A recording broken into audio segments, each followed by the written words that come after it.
Hello, and welcome to this live stream production from Cafe Lena, the historic listening room in Saratoga Springs, New York. Today's free stream is made possible by the generous support of the Sarah B. Folk Charitable Fund, as well as by the Adirondack Trust Company Community Fund, Kevin and Claudia Bright, Polly Sett, and our Virtuoso and Lifetime members. You can watch past episodes of this series on youtube.com/cafelena. To learn more about our nonprofit venue and programs, please visit cafelena.org. Enjoy your front row seats for this event, live from Cafe Lena.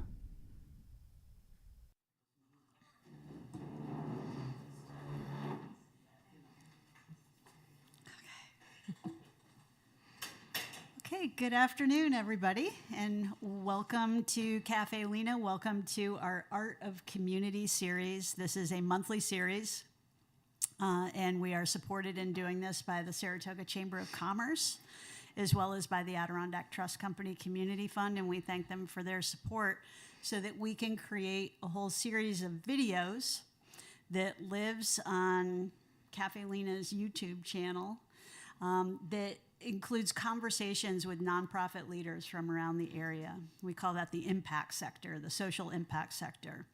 And so these folks have gotten up and shared what they do, what they've figured out in doing it, how they learn what they need to know to run their organizations and be effective and carry out their missions. And so each month I sit up here with some victim from a nonprofit organization. And in this case, it's Dr. Erin Christopher-Sisk, and she founded an organization called Therapeutic Horses of Saratoga. And I'm really interested to learn more about it because I drive past your horses every day on Route 29, and I'm have watched this place evolve, and I'm so interested in what you do out there.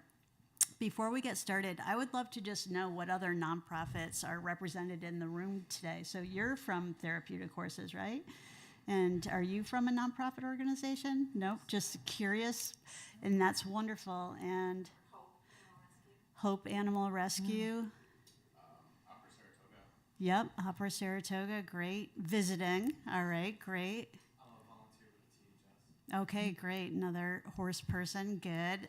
Cafe Lena staff members, and over here, the Saratoga County Chamber of Commerce. All right, so great. Welcome, everybody, and welcome, Erin. So tell me, first of all, just give the room a little grounding in what it is that Therapeutic Horses of Saratoga is and does. Sure. So we're a charity organization that really has sort of two primary legs to our mission. We rescue retired racehorses, and those racehorses specifically tend to be ones that have permanent physical disabilities. And then we also retrain those horses to be partners in mental health therapy. So the other piece to our mission is to support and offer a more unique form of mental health treatment to the folks that need it in our community. Wow, that's wonderful.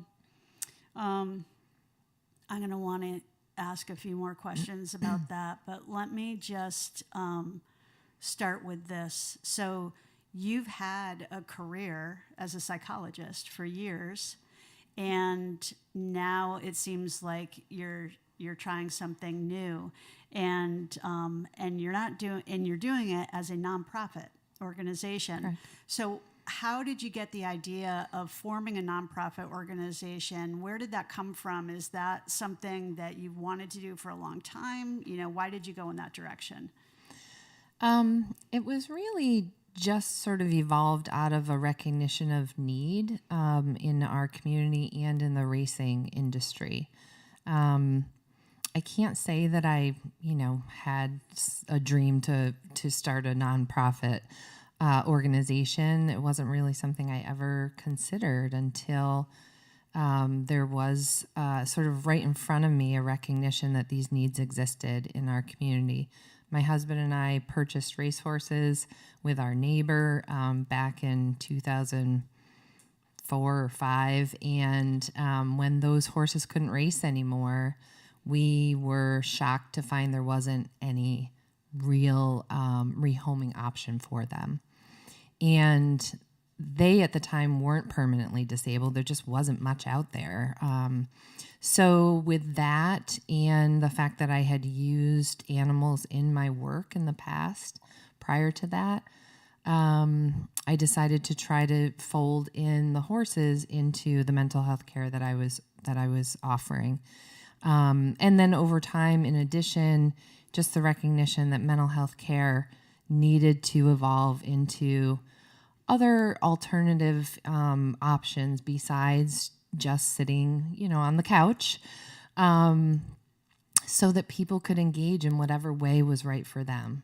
So it really just sort of, came from a recognition of those two pieces and figuring out, okay, we can have a bigger impact if we form a charity organization and actually, make this a larger piece to our community.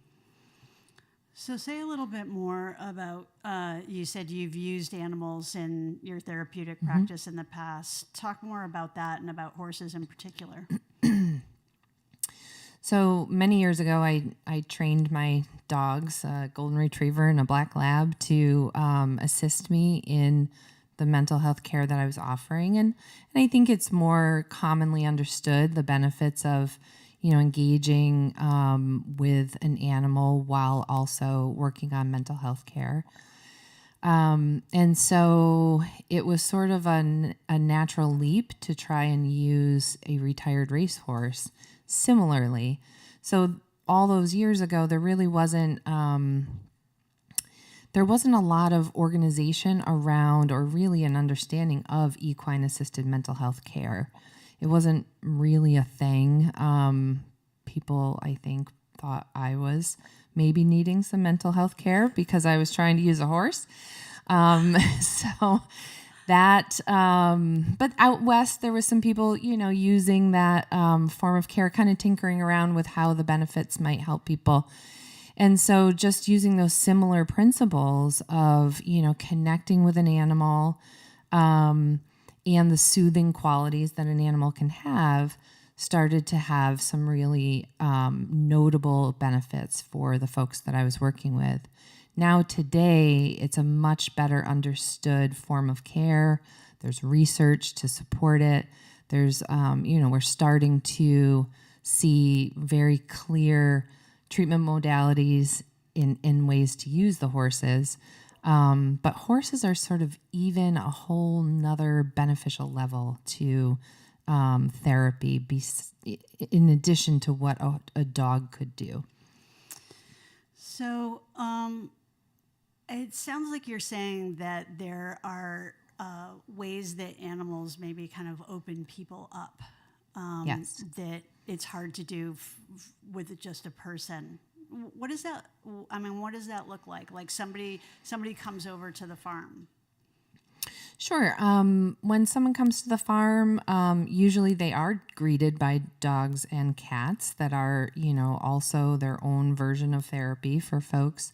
But the equine therapy specifically, they will go out to the paddock where the horses live outdoors 24/7. And they live in a herd. So a herd then very much mirrors a family, a human family in a lot of ways. So they'll get to know the horses, learn a bit about them, get comfortable being around 2, 3, 4,000-pound beings, which is intimidating, at first for some folks. But then they will have time to interact with them, observe them, and learn how they navigate challenges and stressors in their day, and learn how to apply that into their own world as well. Very interesting. I could say that when I was, my first job as a kid was mucking out stalls, like it is for a lot of kids. And I don't think there was ever 1 second when I was around the barns that I felt bored. And it wasn't because of the work of shoveling manure. It was because of the presence of the horses. Yeah. There's just a very soothing presence, and some Yeah.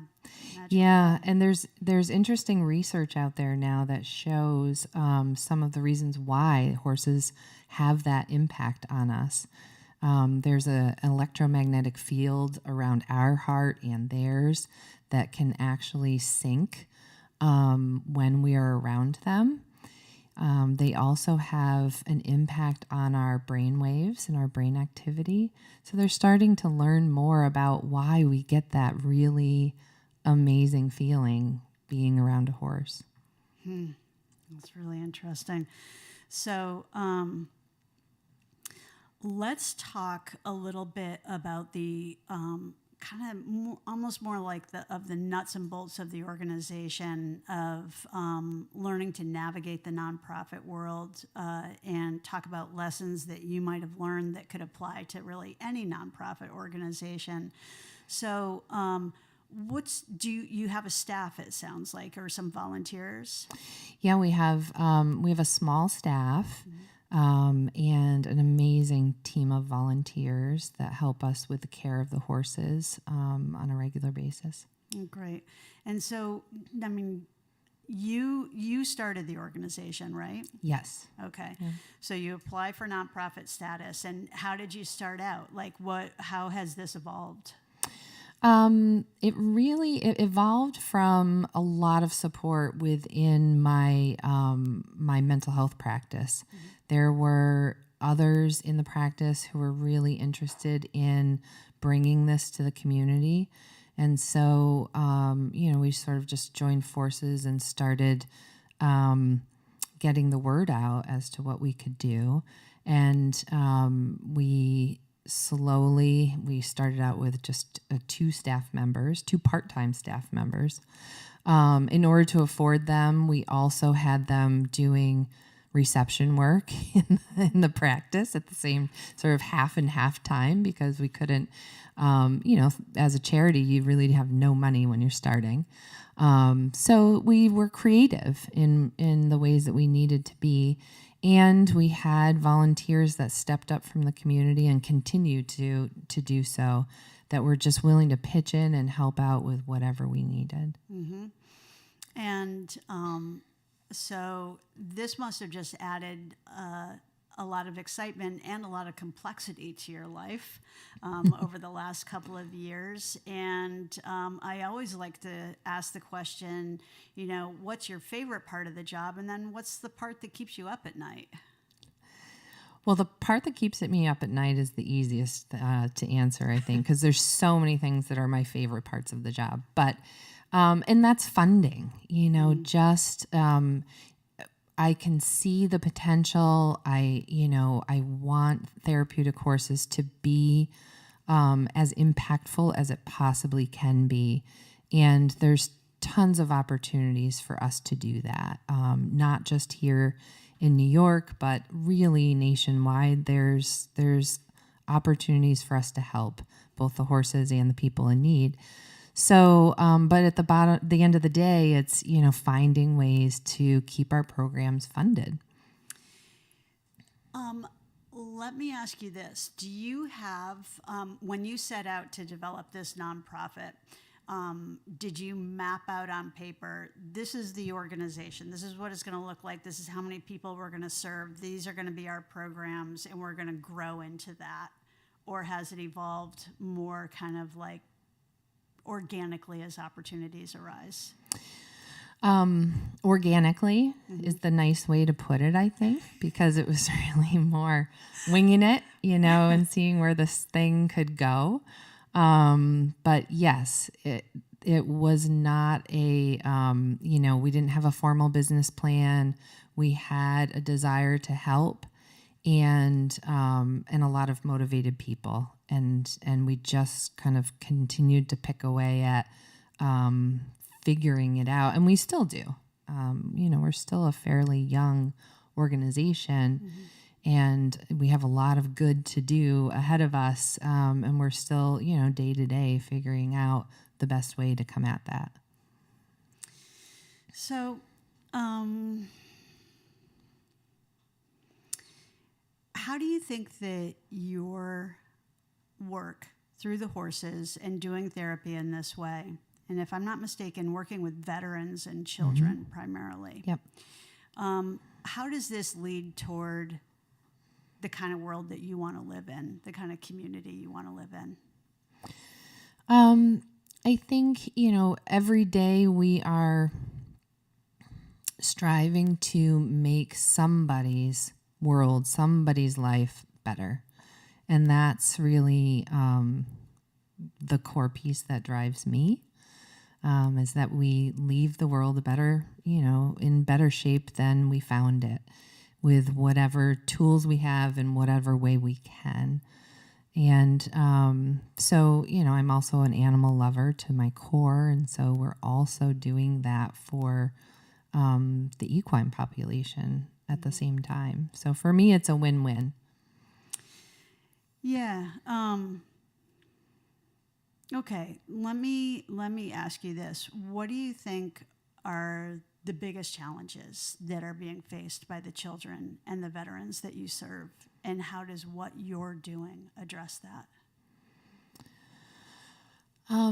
It's a great question that I probably could go on and on and on about, but I'll try to keep it succinct. Our veterans in particular, they come, they literally devote their lives to our safety, and our country.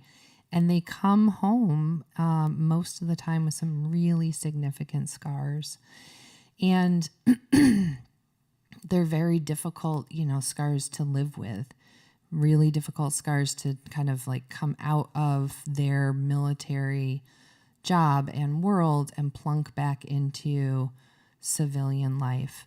So our work helps them feel centered again, allows them to connect with other veterans to gain that support as well. And it helps to relieve some of those symptoms that really get in the way of their ability to function outside of, their military service career. For kids, our horses help them to feel accepted. Horses are very non-judgmental. And I think our kids are really struggling with, fitting in and finding their way, especially with all of the technology and the social media. And it also keeps them connected to nature in some way, which again is, it's a challenge with our children. They're bombarded with so much that they don't get a chance to really just be with something else and not be in front of a screen. Mm-hmm. So that has its own sort of healing level to it as well. Mm-hmm. Do you have any stories you can share from either one of those populations or both of them? Sure. I mean, I can talk with you about, veterans that we have seen. I'll kind of just give you a collection of experiences sort of rolled into one.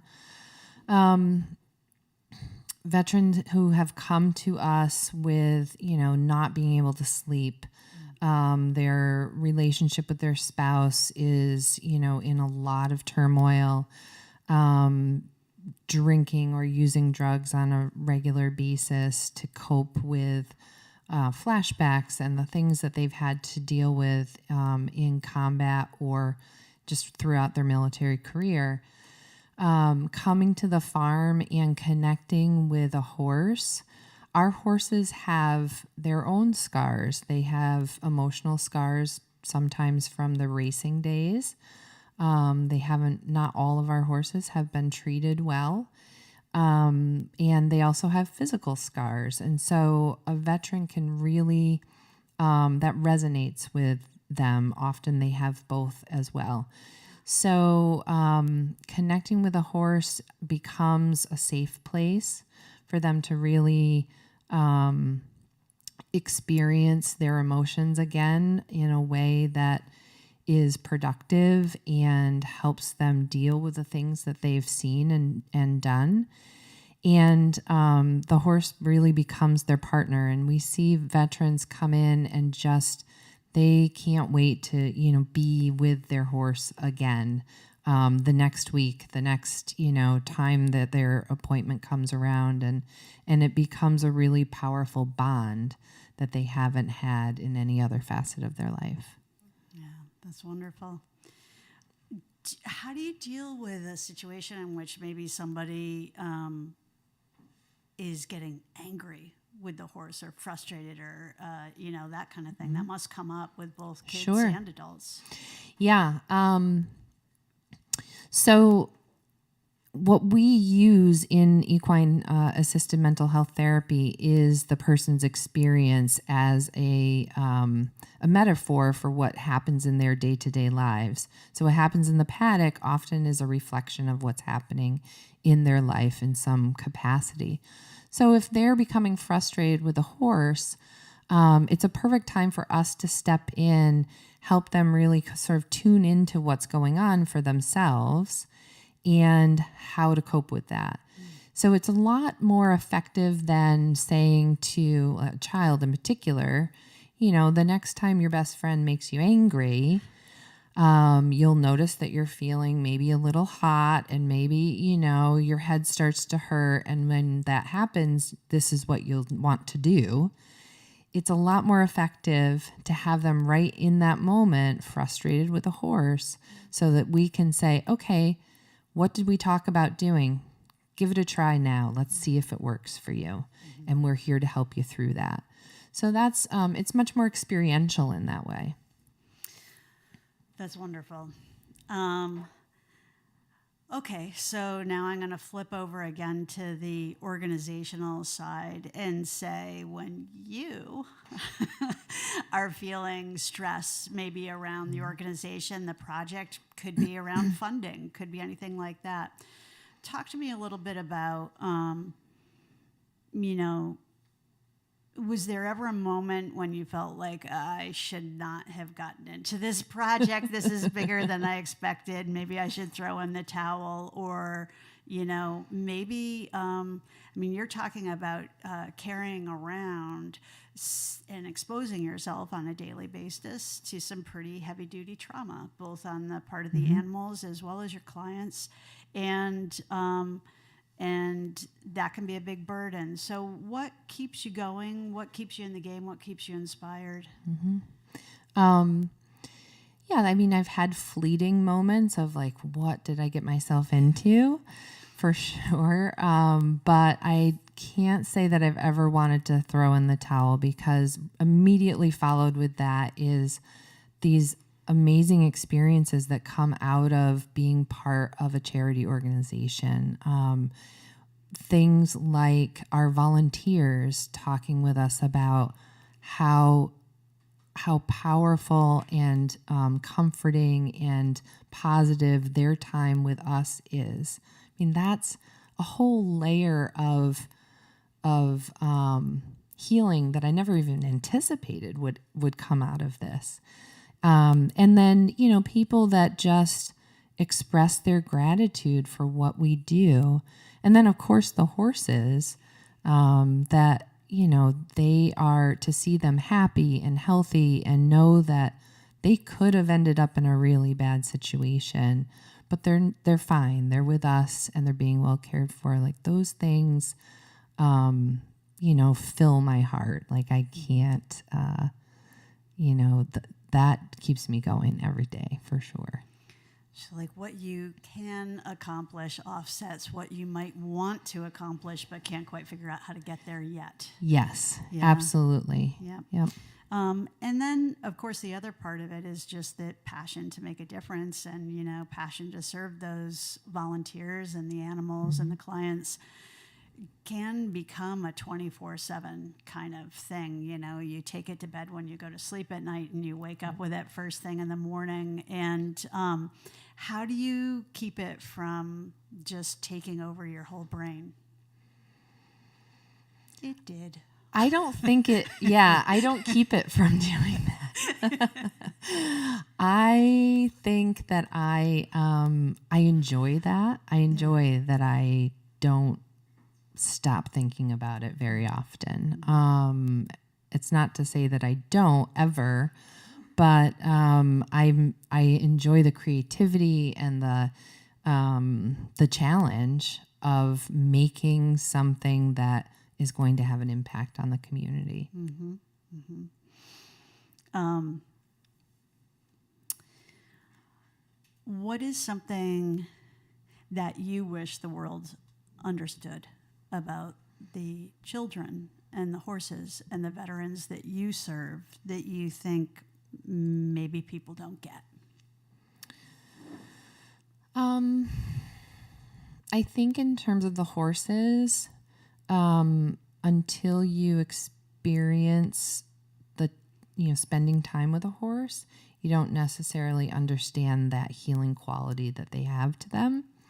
And the more people that understand that and experience that, the more will be motivated to help with aftercare causes like ours. For children and the various people with mental health struggles that we work with, I think that the understanding actually is getting much, much better. One of the few silver linings to COVID, I think, is that people recognized everybody's stressed and everybody has some sort of, emotional struggle from time to time. But I think that we still have a long ways to go in terms of understanding that our children are under a lot of pressures that are very different than what their parents maybe experienced during their childhood. And they don't know how to figure it out, and they need our help to do that. So that's where we can step in. It doesn't mean that, your child's future is going to be disastrous. It just means they need some extra support right now. And programs like ours can do that. So I can't help asking you this question, and I hope it doesn't put you on the spot too much, but we live in a horse racing town. Yeah. And the horses that you are rescuing are being rescued from something that sustains the economy of this town. Mm-hmm. What do you have to say about all of that? What is your relationship to horse racing? Do you like to go to the races? Do you watch the races? Yep. And actually, my husband and I got into all of this because we were and are racehorse owners. It's, I think, an industry that, like any industry, there's positives and negatives. And there are, amazing trainers. There's amazing owners. There's people who take meticulous care of the horses that they work with. And then there's folks that don't. And I think the industry is really trying to improve. And our role is to give an option for positivity, a positive aftercare option. So we do work with, the racing industry and support, trainers and breeders and so forth, because we want them to recognize the importance of long-term taking care of these horses. Horses can live. We just lost our oldest horse a couple weeks ago. She was 35. They live a long time, and people don't necessarily think about that. And they race, for 4 years, maybe, if they're lucky. So there's a lot of life after that, and they have a lot of good that they can do for us as people. And as owners, we should have a commitment to them to make sure that happens, that they have a good life after they're done racing. I like the math on that. What if we could work for 4 years and then retire for 31? Right. I like that. That's good. So you talked a little bit about fundraising before, and you just talked about some really important points. What inspires people to fund what you're doing? I think a variety of things. I think, we touch people in terms of their recognition of the importance of mental health care. We touch people in terms of their recognition of animal welfare and making sure that these horses are well taken care of. There's a lot of owners and trainers in the racing industry who are really motivated and supportive of positive aftercare programs like ours. So there's, there is support and dedication there from a lot of different angles. Okay. Yep. Yeah, there are a lot of components to Therapeutic Horses of Saratoga. Is there any, as we wrap up, any story from the last year, 2, 3, that kind of exemplifies the impact of your organization that you might want to share?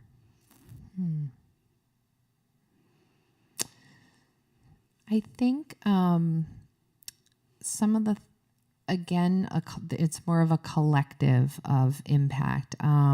We have, actually, I'll take that back. We have a particular horse that's fairly new to us. She came to us from an auction that was brought on by the death of an owner of a fairly large farm. And so there was 40 or more horses that were needing to find a home. This particular horse has some sort of knee injury. We don't know what happened, but one of her knees is humongous. It's just clearly injured, and it's not, she can't be ridden. So nobody wanted her. And I got a call on a Sunday from one of our partners through the Thoroughbred Aftercare Alliance asking if there was any way we could take her. We really didn't have room for her. We were full at the time, but her situation is really exactly what we are there for. She had no place to go. There was nobody that was going to want to take care of her, so we took her. And she came with a note from the prior owner or handler that she was dangerous and to be really careful and this and that and all of these things. And we were like, oh, geez, what are we going to do here?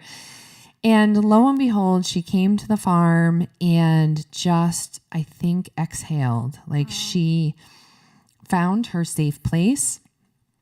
And soon will be a therapy horse. It has not been very long, and really in the time that it normally takes for us to, get a horse to a place of being ready to participate in therapy. This is a short amount of time.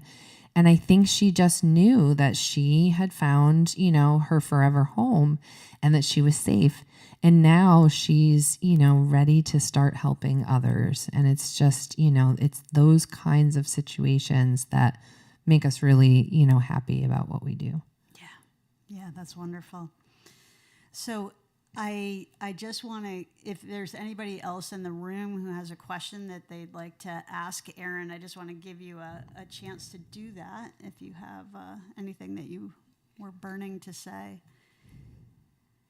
I'm burning. Okay. You treat veteran horses, veterans and children. Are you limited? Can other referrals happen? Okay, Absolutely. So let me just repeat that question because the people watching online won't have heard it. So the question was, you treat veterans and children, and are there opportunities to refer people who don't fit into one of those categories? So the answer is yes. We, veterans and children are two populations that we work with that are make us unique, I think. But we also work with families, individual adults, teenagers, couples. And as I was talking about the horses before, living as a herd, any kind of family difficulties, they can be worked out beautifully in a paddock with a herd of horses. It's really a fun activity and also very effective in terms of problem solving. What an interesting idea. So we have used up a little bit more than a half hour, so I am going to thank you very much for My sharing pleasure. what you do, and thanks for doing what you do. I agree that it is a unique contribution to something that is much needed, which is healing and mental health and a healthy community for its animals and its people. So thank you, Erin. My pleasure. All right, thanks everybody for coming.